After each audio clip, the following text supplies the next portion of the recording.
Sastra, hakikat seni sastra. Apa yang terlintas dalam benak Anda ketika mendengar kata sastra? Mendengar sastra, kebanyakan orang langsung teringat pada kata-kata indah seperti pantun atau puisi, atau pada cerita rekaan yang mengesankan semisal dongeng, cerpen, atau novel. Singkat kata, dalam pengenalan umum, sastra itu berwujud bahasa, baik lisan maupun tulisan. Namun sastra bukan bahasa biasa, bukan bahasa yang kita pakai dalam bercakap atau bertukar pesan sehari-hari. Ia lebih menyerupai bahasa dalam berpuisi atau berkisah. Sastra adalah cara berbahasa yang khas. Bagaimana kekhasannya? Ketika menikmati puisi atau dongeng, perhatian kita lebih tersedot pada bunyi bahasa dan alur kisahnya. Ketika menikmati puisi atau dongeng, perhatian kita lebih tersedot pada bunyi bahasa dan alur kisahnya. Kita terpesona dengan kata-kata dan asik mereka-reka makna kisah. Perasaan kita bergetar, imajinasi kita melanglang buana. Kita tahu kata-kata yang dipakai tidak selalu mempresentasikan kenyataan tertentu. Kita sadar kisah yang diungkapkan hanya rekaan, namun kita tetap tersentuh dan benak kita dipenuhi aneka gambaran tentang sesuatu. Mengapa? Karena dalam sastra, bahasa digunakan untuk membangun kesan atau makna dari sesuatu, alih-alih hanya menginformasikan sesuatu. Mempertimbangkan penggunaan bahasa khas, maka Welek dan Weren pada tahun 1989 pada halaman yang ke-14 mengusulkan bahwa sastra lebih tepat disebut seni sastra, yaitu sebagai karya imajinatif. Seni artinya sastra merupakan hasil cipta dan ekspresi manusia yang mengindahkan syarat-syarat estetika. Dalam hal ini, sastra disejajarkan dengan seni musik, seni rupa, dan seni tari. Sastra menggunakan bahasa, baik kata, frasa, klausa, dan kalimat untuk menyampaikan sesuatu dalam bentuk yang indah, menarik, mempesona, dan menyenangkan. Sastra disebut karya imajinatif. Apakah itu berarti sastra menyampaikan hal-hal bukan fakta atau di luar kehidupan manusia? Jawabannya tentu saja tidak. Sastra memuat kehidupan atau dunia yang dialami manusia. Sastra memuat reaksi utuh seperti pikiran, perasaan, dan daya khayal manusia ketika kesadarannya bersentuhan dengan kenyataan hidup.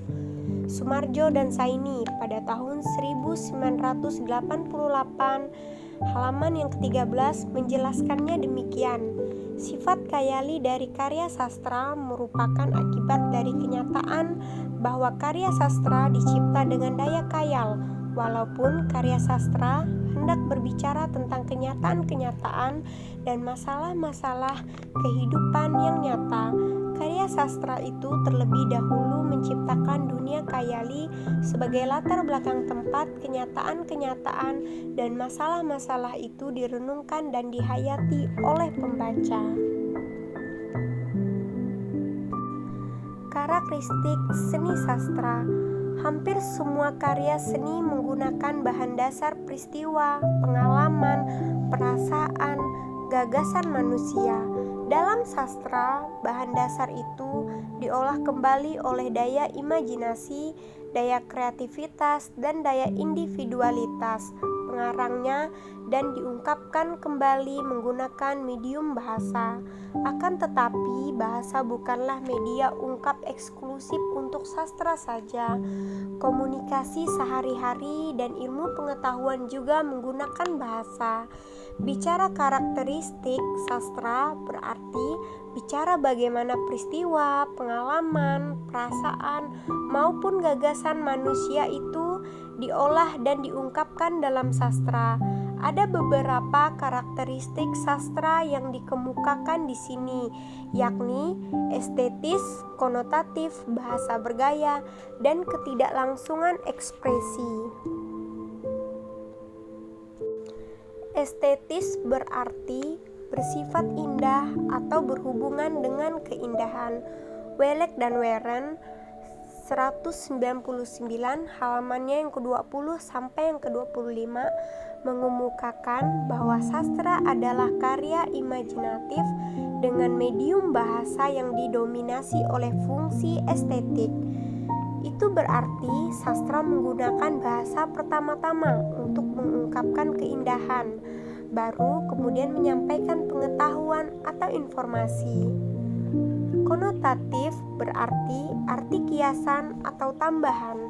Sastra cenderung menggunakan bahasa yang memiliki banyak makna tambahan. Itu terjadi karena sastra ingin menyingkapkan sesuatu, bukan hanya sekedar memberi tahu. Sastra tidak hanya menyampaikan informasi atau pengetahuan atas suatu peristiwa, tetapi juga persepsi, perasaan, kenangan, asosiasi pengarang terhadap sesuatu. Bahasa sastra tidak hanya mengungkapkan apa yang ada di benak sastrawannya, tetapi juga ingin menyampaikan, mempengaruhi sikap pembacanya, membujuk, bahkan mengubahnya. Pradopo pada tahun 1997 halaman yang ke-39, atau seperti kata Slamet Muljana pada tahun 1956 halaman yang keempat, sastra adalah kata berjiwa. Selanjutnya, bahasa bergaya. Sastra menggunakan bahasa untuk menimbulkan efek tertentu pada pembacanya. Pengarang ingin membuat pembaca melihat, merasakan, mendengar, bahkan melaksanakan apa yang dialaminya, dirasakannya, dipikirkan, dan diniatkannya. Untuk itu, dibentuklah bahasa yang mampu menciptakan perasaan tertentu, gambaran tertentu, sikap tertentu, bahkan keyakinan, kehendak, atau tekad tertentu dalam diri pembacanya. Dalam karya sastra, setiap pengarang berusaha membentuk gaya bahasa yang unik, baru, dan asli. Eksplorasi tanpa batas ini melahirkan cara-cara ungkap yang baru, kreatif, bahkan menyimpang dari bahasa norma atau kaidah bahasa dan cenderung tidak familiar bagi kebanyakan orang. Ketidaklangsungan ekspresi, sastra itu mengatakan sekaligus menyembunyikan sesuatu. Apa yang terlintas pada benak pengarang ketika menulis sebuah kata atau mendeskripsikan sesosok tokoh bisa bermakna lebih, bermakna lain, bahkan bertolak belakang dari maksud pengarang ketika kata atau sosok itu dibaca atau dipahami pembacanya.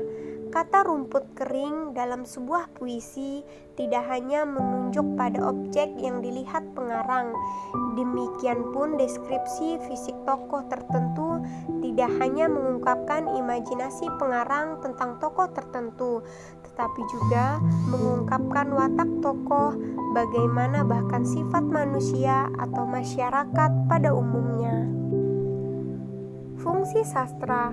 Penyair Romawi Horatius mengemukakan bahwa sastra yang baik harus memenuhi syarat dulce et utile atau kesenangan dan manfaat. Welek dan Waren pada tahun 1989 halamannya yang ke-24 sampai 36 mengetengahkan 3 fungsi sastra secara umum, yakni fungsi menghibur atau dulce, bermanfaat atau utile, dan fungsi kataris. Dapat dikatakan bahwa setiap karya sastra memiliki fungsi rekreatif, fungsi didaktis, dan juga fungsi kataristis.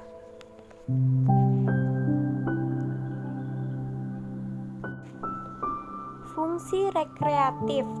Sastra memberikan kesenangan dan hiburan. Hiburan sastra adalah jenis hiburan intelektual dan spiritual. Sastra menampilkan cerita yang menarik, memanjakan fantasi, membawa pembaca larut dalam kisah-kisah atau alur cerita yang telah dikemas dalam bahasa yang menarik. Pembaca sastra mengalami adanya kesenangan atau kepuasan batin karena terpenuhi kebutuhannya akan keindahan. Kesenangan karena terpengaruhi kebutuhan ini tinggi daripada kepuasan batin karena memiliki handphone baru, mendapatkan indeks prestasi yang tinggi, atau mendapatkan pacar baru misalnya. Fungsi didaktis, selain menawarkan hiburan, sastra juga memberikan pemahaman yang lebih baik tentang hidup. Sastra mengajarkan nilai-nilai luhur tanpa menggurui atau memaksa. Melalui cerita yang menarik, sastra mempengaruhi pembaca untuk menghayati hikmah atau nilai di balik cerita itu. Sastra adalah alat atau sarana penanaman nilai-nilai kehidupan. Itulah sumbangan terbesar sastra bagi kehidupan manusia. Bagaimana cara sastra menginternalisasi nilai-nilai kepada pembaca? Menurut Soemarjo dan Saini, sastra menginternalisasi nilai-nilai dengan memberikan pada kita penghayatan lebih terhadap apa yang kita ketahui. Pengetahuan yang kita peroleh bersifat penalaran, tetapi pengetahuan itu dapat menjadi hidup dalam sastra. Kita tahu bahwa membunuh itu jahat, tetapi pengetahuan itu menjadi begitu hidup dan terasa kengerian kejahatannya.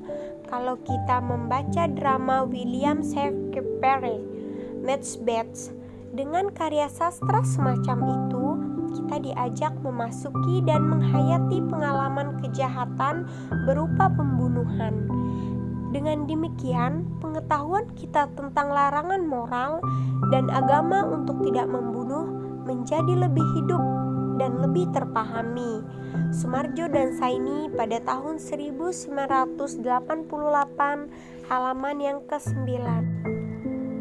Apa yang dikatakan perubahan sikap terhadap pengetahuan atau norma larangan juga berlaku untuk anjuran berbuat baik dan benar. Sastra bisa membuat manusia jijik terhadap keburukan dan juga bisa membuatnya jatuh cinta terus-menerus kepada kebaikan dengan cara mengubah nilai-nilai itu dari sekedar pengetahuan atau aturan menjadi sikap hidup. Fungsi katarsis. Katarsis berarti pembersihan atau pelepasan. Sastra membersihkan atau melepaskan pembaca dan penulisnya dari tekanan emosi. Wallel dan Warren pada tahun 1989, halaman yang ke-35. Bagi penulis, bersastra berarti melepaskan diri dari emosi itu. Bagi pembaca, emosi mereka sudah diberi fokus dalam karya sastra dan kemudian lepas pada akhir pengalaman estetis sehingga mereka mendapat ketenangan pikiran. Genre sastra.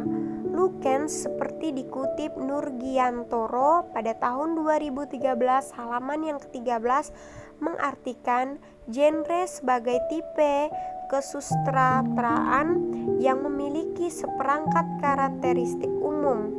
Lebih spesifik, Mitchell menjelaskan genre sastra sebagai kategori pengelompokan, biasanya berdasarkan gaya, bentuk, dan isi.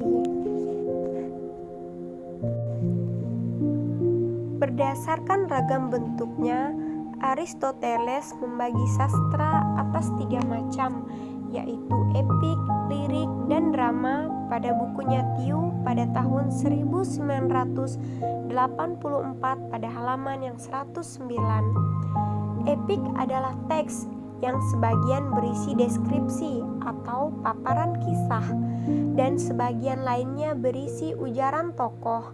Lirik adalah ungkapan ide atau perasaan pengarang, sedangkan drama adalah karya sastra yang didominasi oleh cakapan para tokoh. Berdasarkan sifat khayali dan penggunaan bahasa, Sumarjo dan Saini pada tahun 1988 halamannya yang ke-18 menggolongkan sastra atas dua, yakni sastra imajinatif dan sastra non-imajinatif. Termasuk sastra imajinatif adalah puisi, prosa, dan drama. Sementara itu, sastra non-imajinatif meliputi esai, kritik, biografi, autobiografi, memoir, catatan harian, dan lain-lain. Berdasarkan bentuknya, Kokasih pada tahun 2008 halaman yang kelima mengelompokkan sastra atas tiga, yakni prosa, puisi, dan drama. Prosa adalah karya sastra yang menyampaikan berupa naratif atau cerita. Puisi adalah karya sastra yang disajikan dengan bahasa singkat, padat, dan indah. Sementara drama adalah karya sastra yang pada umumnya berupa dialog. Perlu diketahui, secara umum dapat dikatakan bahwa genre sastra meliputi puisi, prosa, dan drama.